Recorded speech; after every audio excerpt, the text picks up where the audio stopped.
John Starks made a comment not too long ago on a podcast where he literally said that Michael Jordan actually made people better, his teammates better.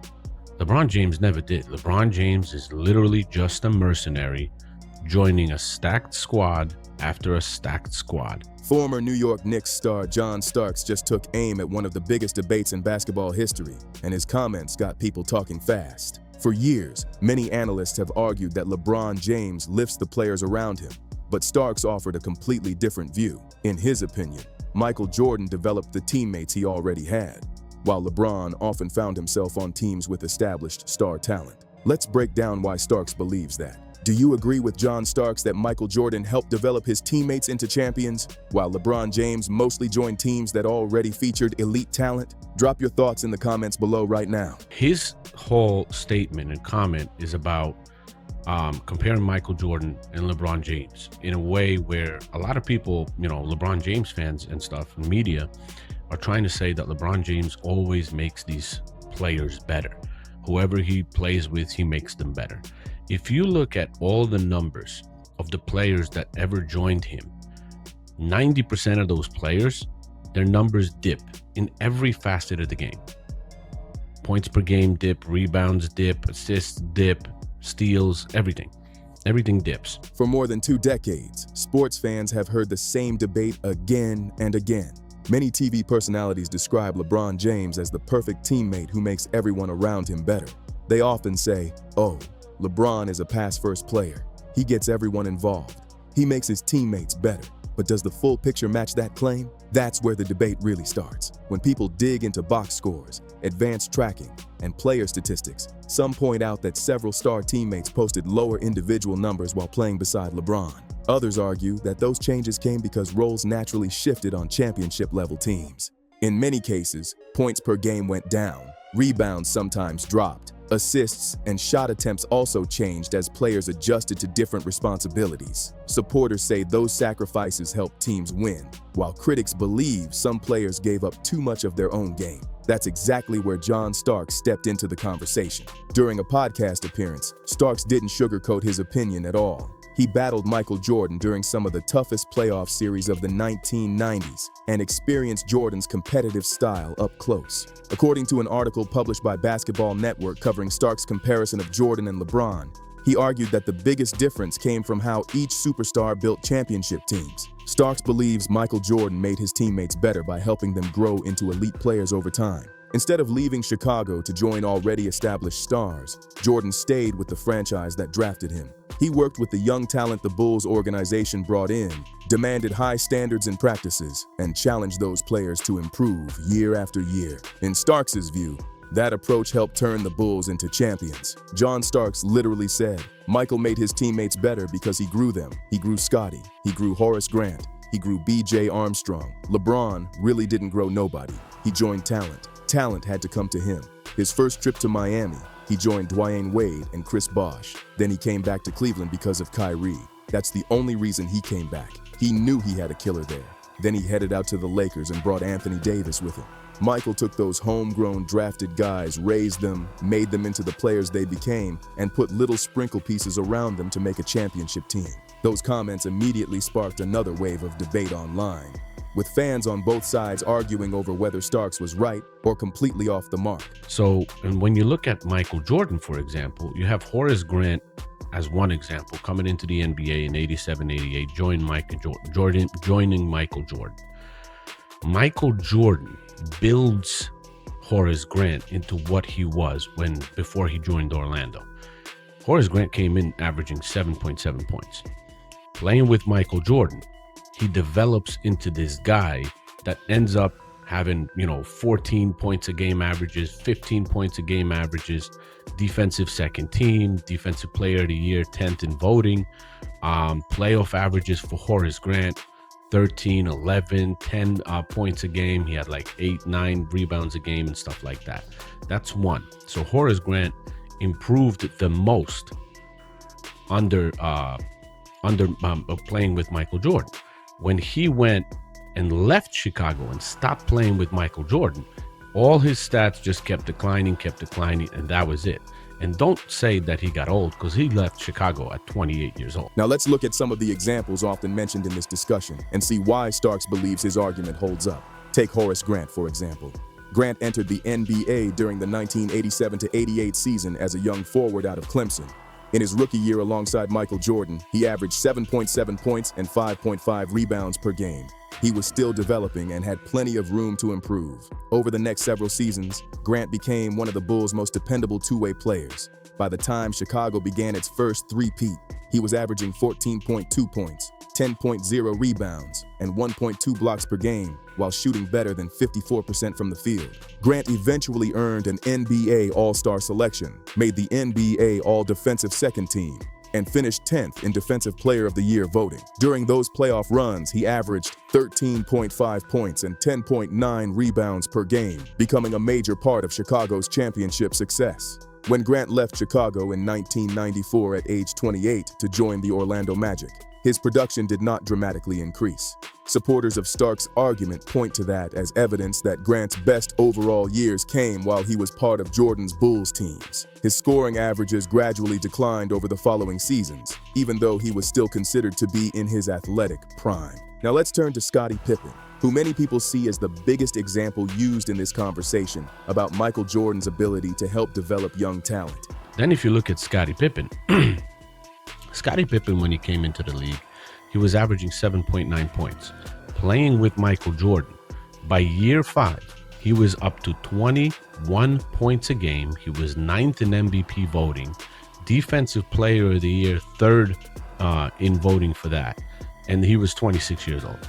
Under Michael Jordan, he developed into this great player that was averaging 21 points a game. Then when you go to 1997-98 Bulls, he was averaging 19.1 points. As soon as Scottie Pippen left the Chicago Bulls and didn't play with Michael Jordan anymore, his highest average after that was 14 points. When Scottie Pippen entered the NBA in 1987 after playing at Central Arkansas, he was still a young player trying to find his place. As a rookie with the Bulls, he averaged 7.9 points, 3.8 rebounds, and 2.1 assists per game. He came from a small school, wasn't viewed as a finished product, and still had plenty to learn. According to John Starks' view, Michael Jordan challenged Pippen every single day in practice and expected him to improve. Over time, Pippen developed into one of the league's best all-around players. By his 5th season alongside Jordan, he was averaging 21.0 points, 7.7 rebounds, 7.0 assists, and 1.9 steals per game. He finished 9th in MVP voting, placed 3rd in Defensive Player of the Year voting, and earned All-NBA first-team honors. Pippen eventually became one of the greatest players in NBA history, and many fans point to those Bulls years as the period when his game reached another level. During the 1997-98 season, Pippen averaged 19.1 points per game for Chicago. After Jordan's second retirement and Pippen's move to the Houston Rockets for the lockout-shortened 1998-99 season, his production changed. Even while averaging around 40 minutes per game, his scoring dropped to 14.5 points per contest. He never averaged more than that for the remainder of his career. Supporters of Starks' argument often point to both Pippen and Horace Grant as examples of players who played some of their best basketball during the Bulls' championship years alongside Jordan. Now let's compare that perspective with another side of the debate involving LeBron James. Critics often ask the same question: which superstar joined LeBron during his prime and then posted clearly better individual numbers than before? Supporters and critics usually answer that question very differently. Some believe winning required sacrifices, while others believe those players gave up too much of what made them special. Take Chris Bosh, for example.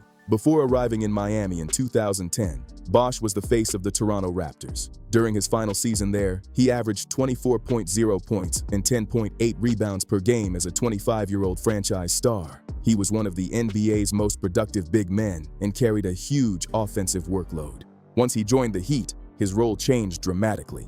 Instead of being the clear first option, Bosh became part of a 3-star lineup with LeBron James and Dwyane Wade. His averages fell to 18.7 points and 8.3 rebounds in his first season. And by his 4th year in Miami, they were down to 16.2 points and 6.6 rebounds per game. Many observers say Bosh willingly adjusted his game to help the team succeed. while others believe his individual strengths were used much differently than they had been in Toronto.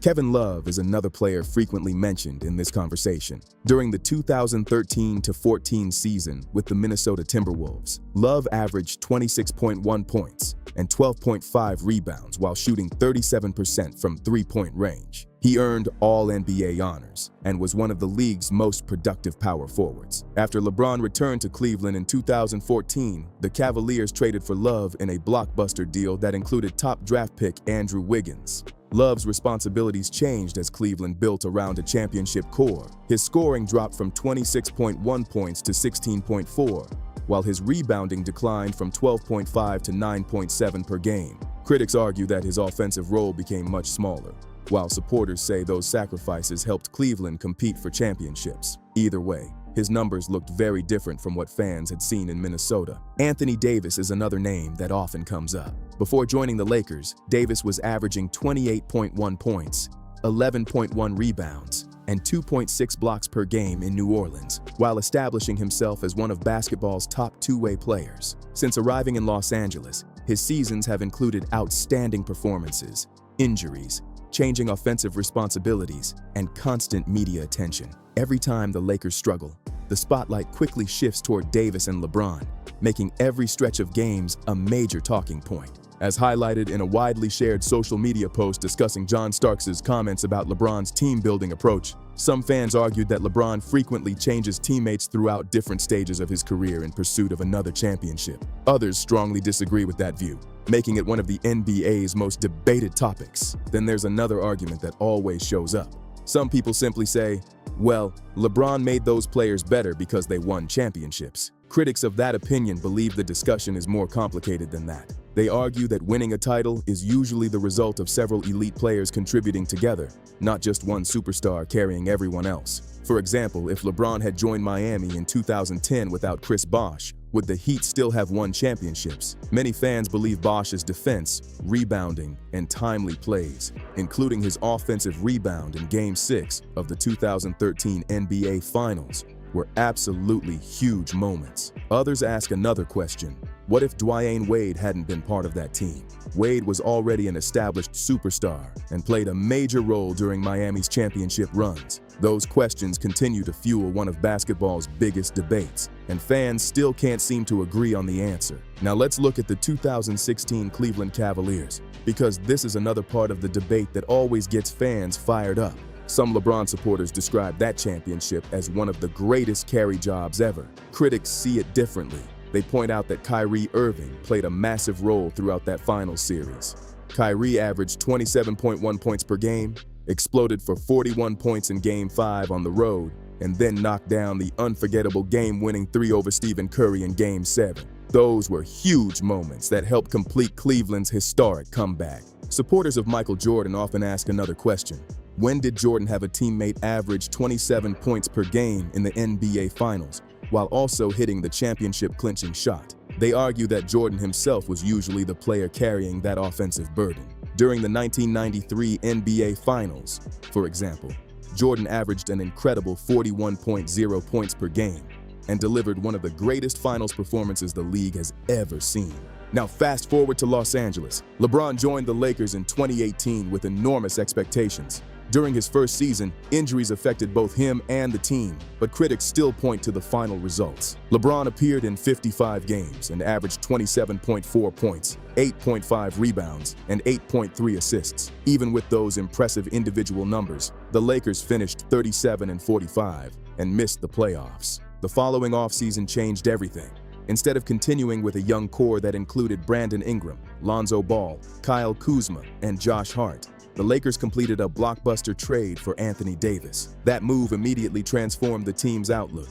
Supporters say adding another superstar was the right basketball decision, while critics argue it fits the pattern John Starks was describing when comparing LeBron's career path to Jordan's. Many people also point to LeBron's career moves over the years. He left Cleveland for Miami in 2010 to join Dwyane Wade and Chris Bosh. He returned to Cleveland in 2014, where Kyrie Irving was already an all-star, and Kevin Love soon arrived through a major trade. In 2018, he signed with the Lakers, and Anthony Davis joined shortly afterward. Critics argue those moves show a willingness to team up with established stars, while supporters believe they simply reflect smart decisions made in pursuit of championships. That debate continues today. No matter which side fans choose, John Starks believes there is a clear difference between the two all-time greats. In his view, Michael Jordan stayed with the Bulls through years of disappointment before reaching the top. Chicago battled powerhouse teams like Larry Bird's Celtics and Isaiah Thomas's Bad Boy Pistons before finally breaking through.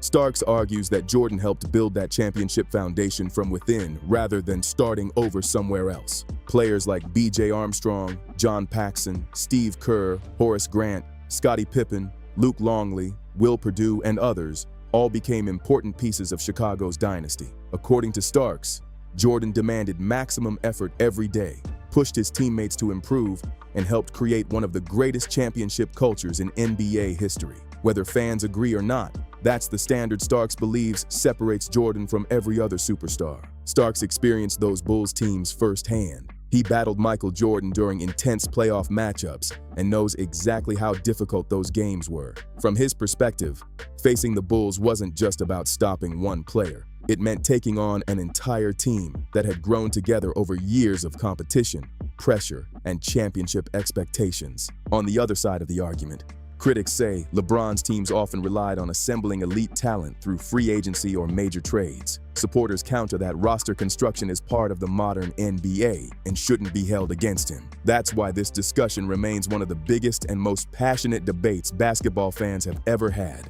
At the end of the day, John Starks' comments represent one side of that conversation. He believes Michael Jordan developed championship teammates over time, while LeBron James found success by joining forces with other established stars. Whether you agree completely, disagree entirely, or land somewhere in the middle, it's a debate that isn't going away anytime soon.